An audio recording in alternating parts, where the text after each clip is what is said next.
pentru Iisus acea rundă frumoasă de aplauze. Prieteni, ne îndreptăm atenție spre o serie binecuvântată de mesaje, care începe în cartea lui Mica, la capitolul 5, versetul 4, ce înseamnă faptul că Iisus este păstorul vieții noastre. Tu știi care a fost ruga lui David. Domnul e păstorul meu și nimic nu-mi va lipsi. El mă întinde pe pășuni înverzite, mă îndrumă cu blândețe spre ape liniștite, îmi răcorește inima. Chiar dacă eu aș păși prin valea umbrei morții, eu nu m-aș teme de niciun rău, pentru că Tu ești cu mine, toiagul și nuiaua Ta mă consolează. Doamne, pregătește-mi o masă în prezența dușmanilor mei și unge capul meu cu unt de lemn și revarsă potirul meu. Cu siguranță, milă și bunătatea Ta mă vor urma toate zilele vieții mele și eu voi locui în casa lui Dumnezeu pentru totdeauna. Aceasta este o rugăciune a bisericii. El simboliza biserica, pentru că Iisus este păstorul nostru, atât al meu cât și al tău. Iar El, ca un adevărat păstor, nu privilegiază în detrimentul altuia. Cu toții suntem egali. Astfel, când Mica a scris, el a spus următoarele, versetul 4. El se va înfățișa și va cărmui cu puterea Domnului și cu măreția numelui Domnului, Dumnezeului său. Vor locui liniștiți, căci El va fi proslăvit până la marginile pământului.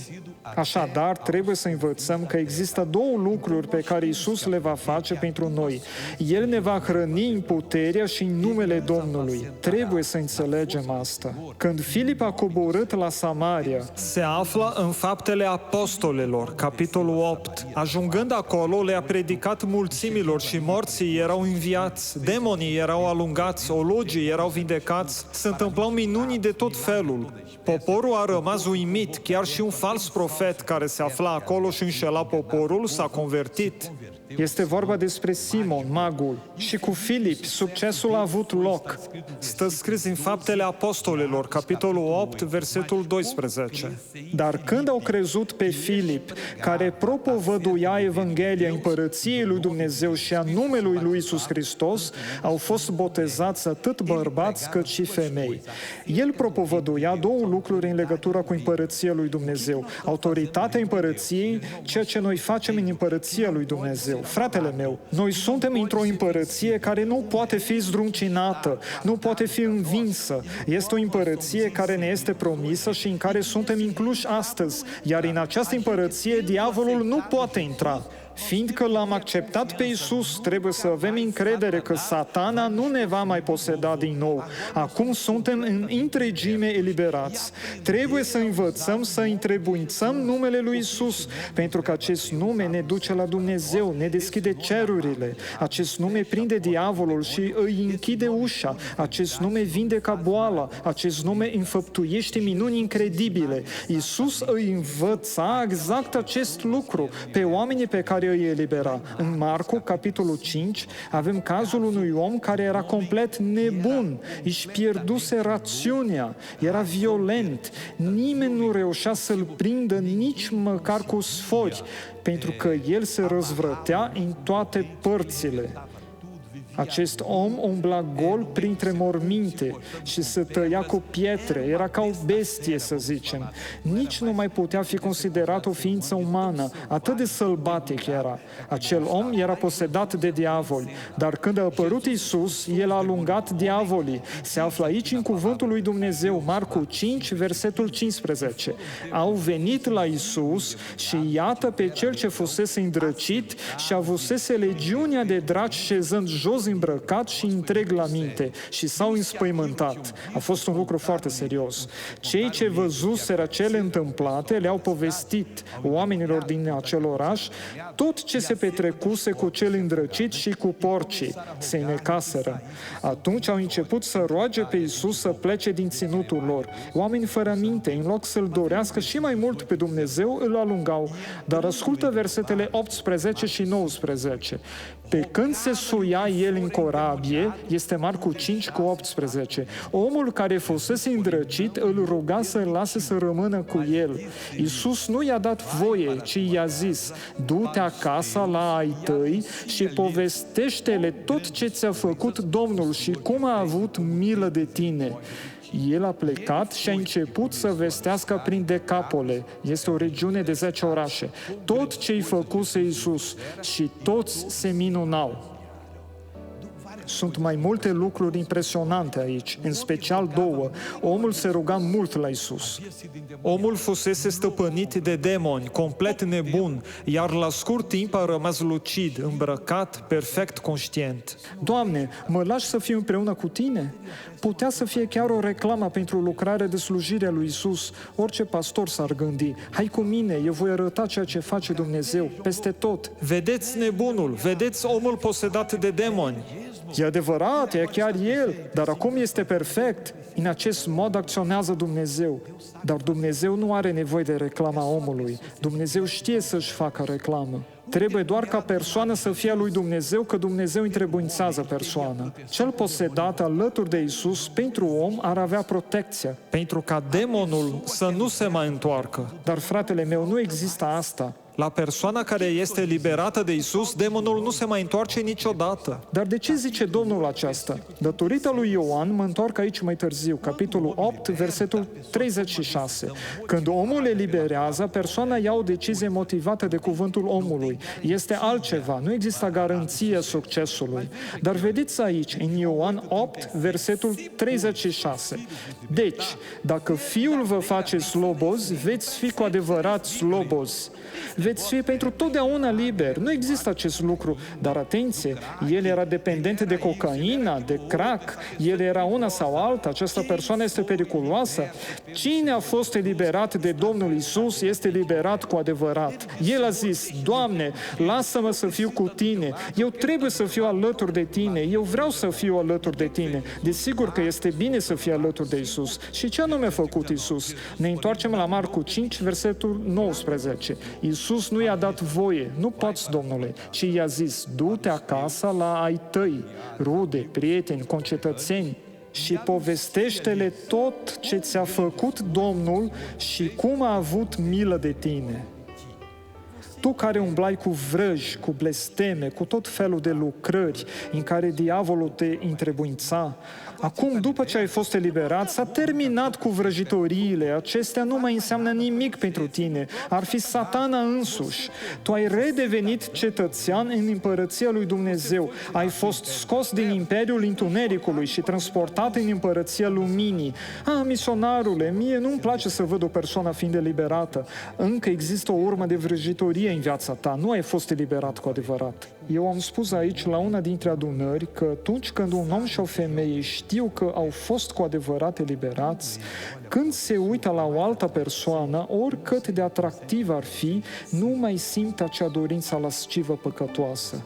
Cât timp tu încă simți: Doamne, dacă eu aș fi singur și ea, tu încă ești pe mâna diavolului, a diavolului prostituției. O, Iisus, e păcat să ai invidie, dar El s-a căsătorit cu femeia cu care eu îmi doream să mă căsătoresc. Tu ești pe mâna diavolului seducției. Iisus nu te-a eliberat în întregime, trebuie să te elibereze. Când vei fi eliberat, poate să fie oricine, chiar dacă te-ar obliga să petreci o noapte în același pat cu o persoană care nu este jumătatea ta, nici măcar vreun gând necurat nu vei mai avea. Vei fi acolo doar pentru că ai fi obligat, dar nu vei avea dorință. De ce? Pentru că acum tu ești al lui Dumnezeu. Trebuie să cauți această liberare. De acest tip de persoană liberată are nevoie lumea. O persoană care niciodată nu va întinde mână. Dă-mi puțin aici că eu am nevoie de asta. Uite, dacă vei face așa, vei câștiga $1.000.000. Chiar dacă vei petrece 5 ani în închisoare, pe urmă vei fi bogat toată viața. Eu nu voi lua $1 din asta. Pot să petrec 20 de ani în închisoare nevinovat, dar vinovat eu nu voi fi niciun minut. Aceasta nu este pentru mine, eu nu am nevoie de asta, pentru că tu ești al lui Iisus și fiii lui Iisus sunt cu toții astfel. Atunci, analizează-te. Dacă ai suporta un flirt, o privire seducătoare, care, dacă poți să te uiți la acea persoană pentru care simți ceva, încă simt, atunci nu ești eliberat. Doamne, eu vreau eliberarea, pentru că dacă Fiul vă face slobos, veți fi cu adevărat slobos. Și cine nu este liber, într-un moment din acesta poate să păcătuiască. Diavolul te va ispiti, pentru că încă ești pe mâna lui. După vor fi plânsete și lacrimi care vor dura toată viața și câteodată o eternitate. Persoana nu regretă în totalitate și rămâne pe mâna diavolului. Noi vorbim despre ceea ce Iisus poate face. El ne hrănește în puterea lui Dumnezeu. El dă odihnă sufletului tău. Te afli în împărăția lui Dumnezeu. Noi am fost scoși din imperiul înșelăciunii, al greșelii, al minciunii și transportați în împărăția adevărului, a sfințeniei, a purității, în împărăția lui Dumnezeu, iar aici diavolul nu intră. Dar misionarule, eu nu sunt în întregime aici. Atunci roagă-te, caută-L pe Dumnezeu, vorbește cu El. Doamne, dă-mi puterea de a renunța la ceea ce am crezut că era stăpânul vieții mele. Dacă există o persoană căreia îi se cuvine să fie dreaptă în această viață, Domnul ascultă acum această persoană. Eu vreau să fiu, nu prin forțele mele, pentru că eu nu le am, ci prin harul Tău care va acționa în mine și care îmi va da această eliberare. Frate, trebuie să fii în acest fel. Acest om era posedat de diavol, nebun, făcea unele și altele. Iisus l-a eliberat. Domnul lasă un timp pentru ca el să fie mai matur. Nu, fratele meu, cine se naște din Dumnezeu se naște deja matur, se naște deja eliberat. Dacă Fiul vă face slobos, veți fi cu adevărat slobos. Crede, frate, omul posedat de diavol de dinainte, nebun, du-te acasă la ai tăi și povestește-le tot ce ți-a făcut Domnul și cum a avut milă de tine. Și ce s-a întâmplat? Versetul 20 zice: El a plecat și a început să vestească prin Decapole, în cele 10 orașe, tot ce-i făcuse Iisus și toți se minunau. Când Iisus a ajuns în acel oraș, toată lumea îl aștepta și minunile aveau loc într-un mod măreț. Noi am fost aduși la Evanghelie pentru a fi ce anume? Binecuvântarea lui Dumnezeu. Amin? Haideți acum la telenovela Vieții Reale.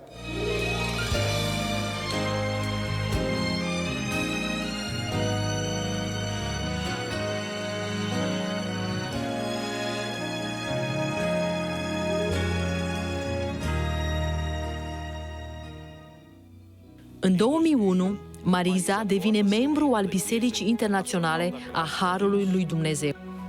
În 2005, el a murit de infarct și timp de 3 luni nu m-a mai dus deloc la biserică. Pastora Maria Jose a început să predice la telefon că eu trebuia să mă întorc și toate lucrurile ar fi revenit la normal. Atunci, eu am reușit să mă întorc la biserică. Soțul meu lăsase o datorie de 16.000 de lei. Tristă că își pierduse soțul, Mariza rămâne disperată să plătească datoria. Atunci am chemat furnizorii și le-am spus că eram pregătită pentru a munci și că urma să-i plătesc pe toți în măsura în care puteam. Eu locuiam într-o casă cu chiria soacrei mele și munceam de asemenea în fundul grădinii soacrei mele. Haine aveam, pentru că Dumnezeu nu a lăsat niciodată să-mi lipsească haine sau mâncare sau altceva. Dar știți, atunci când îți pierzi soțul și rămâi cu o datorie, nu știi de unde să scoți banii. Pentru că persoanele în care el avea încredere au spus că ele nu aveau să plătească pentru mort și că eu trebuia să plătesc. Dumnezeu m-a inspirat să aduc un asociat la firmă și Rita a început să vină să lucreze cu mine, știind că aveam doar datorii. Eu plecasem de la locul de muncă pentru că mama mea era bolnavă. În acea perioadă era 2005. După aceea, mama mea s-a făcut bine. Soțul Marisei murise de curând, iar ea era tulburată. Cum eu aveam permis de conducere, iar Marisa nu, m-am oferit să lucrez cu ea și a acceptat. Mulțumesc lui Dumnezeu. Noi am început să luptăm împreună. Din ce în ce se strângeam și mai multe datorii. Apăreau mai mulți oameni pentru a ne cere bani decât pentru a ne da. De atunci înainte, Dumnezeu nu a lăsat să mai lipsească nimic. Eu am plătit persoanele la care aveam datorie în mai puțin de un an. Dumnezeu mi-a dat mult mai mult decât cerusem. El mi-a dat un apartament într-un cartier aici, Moca, El mi-a dat mașini. În 2010 mi-a dat un camion.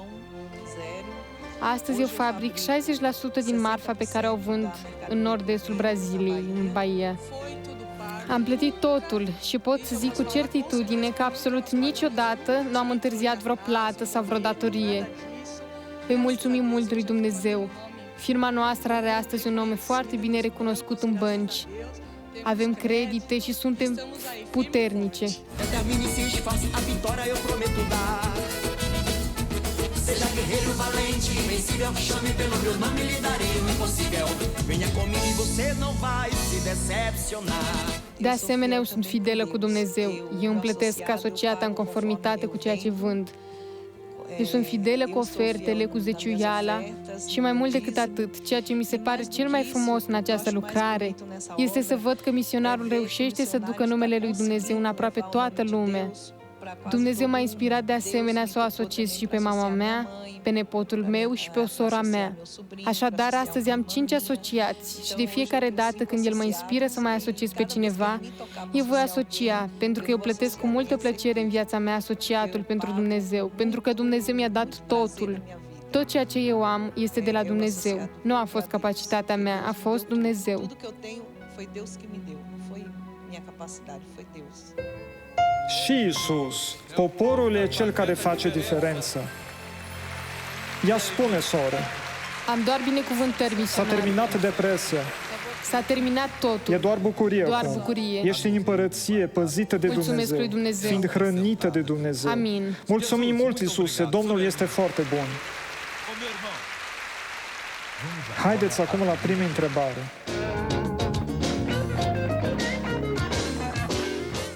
Misionarule, pocăința eliberează omul de păcat? Este un pas, pentru că atunci când persoana se pocăiește, ea nu mai dorește păcatul. Remușcarea este diferită de pocăința, oameni buni. Iuda Iscarioteanul a avut remușcări, Petru s-a pocăit, Iuda s-a dus să se spânzure, Petru s-a dus să caute iertarea lui Iisus plângând cu amar.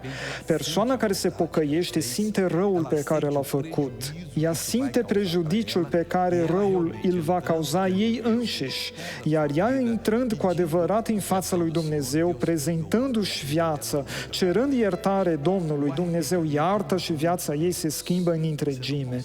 Pocăința e un har de la Dumnezeu. Tu nu reușești asta singur. Acesta vine ascultând cuvântul lui Dumnezeu și atunci Dumnezeu îți dă un har al pocăinței în care tu vezi răul, în care nu mai ai curaj să ascunzi nimic. Cât timp ascunzi, nu-ți pare rău. În momentul în care îți deschizi cu adevărat sufletul, uite, am greșit, am făcut în felul ăsta. Îmi amintesc că odată am sfătuit o doamnă, ea mi-a spus povestea ei și eu am îmbărbătat-o. Ea mi-a zis, misionarule, în iubirea lui Dumnezeu, nu în puterea, pentru că nu mai am. Eu vorbesc cu slujitorul lui Dumnezeu, pentru că dacă aș fi avut, ți-aș fi zis. Eu vorbesc ca și cum aș vorbi înaintea propriului Iisus. S-a întâmplat asta. Atunci eu m-am rugat și am binecuvântat această mamă care avea o familie binecuvântată în numele lui Iisus și această persoană s-a pocăit. Dar există unii oameni care au remușcări, conștiința doare. Nu trebuia să fac asta, plâng. Persoana care se pocăiește cu adevărat își schimbă viața. Acest har al lui Dumnezeu ne ajută să ne diferențiem de păcat, dar chiar și așa trebuie să luăm o decizie. Doamne, Tu zici că dacă ne confesăm păcatele, Domnul e fidel și drept pentru a ne ierta. Eu vreau iertarea și să ne purifici de toată nedreptatea. Eu îmi doresc să fiu purificat. Eu vreau ca rădăcina, oricât de mică ar fi, oricum ar fi plantată, să fie smulsă și eu îmi doresc să fiu vindecat de aceasta. Nici măcar o amintire nu mai vreau, eu vreau să fiu o ființă nouă și Iisus îți dă această putere. Acum, fratele meu, lasă-mă să fac o rugăciune pentru tine, tu care ai nevoie de o vindecare astăzi. Misionarule, eu sunt într-o agonie, eu am nevoie de o eliberare de o problemă care se află în corpul sau în inima mea. Eu am nevoie de o soluție completă a lui Dumnezeu, de o lumină. Eu sunt asuprit, misionarule. Eu am nevoie, am o durere, am ceva. Eu vreau eliberarea mea acum. Cine are nevoie de această rugăciune urgentă acum? Ridică-te în picioare și eu mă voi ruga pentru tine, să nu-ți fie rușine. Dacă Dumnezeu poate să facă o minune, dacă tu te afli în împărăția lui Dumnezeu, dacă tu crezi în numele lui Iisus, fratele meu, de ce nu acum? poți să scrii că Dumnezeu va binecuvânta. Înclină-ți capul și închide ochii. Tată, aceasta trebuie să fie lucrarea lui Dumnezeu, manifestarea puterii Tale. Eu vin acum la Tine să-ți cer, o Doamne, eliberarea tuturor acestor persoane. Sunt aici persoane cu dureri care nu le trec, cu o problemă morală foarte mare, o asuprire, o închisoare. Sunt aici persoane, o Doamne, agonizante, sunt persoane care se gândesc la prostii, care nu au viziune, nu au orizont, este totul stins. Dar această persoană, Doamne, a auzit acum cuvântul Tău, credința a venit și ea spune, e astăzi, e acum. Tată, atinge acest genunchi bolnav care nu se mai îndoaie, acest picior care atârnă greu. Atinge, Iisuse, acest cap care este nebunit. O, Tată, deschide-i poarta acestei persoane. Trimite acea briză a Domnului, acel aer rece, plăcut, care scoate, Doamne, tot ceea ce nu este bun în noi. Vindecă în acest moment. Vindecă acest braț care nu se ridică, această mână care nu se mai închide. Doamne, acest gât care nu se îndoaie dintr-o parte în alta, această coloană care nu încetează să doară. Tată, atinge acum.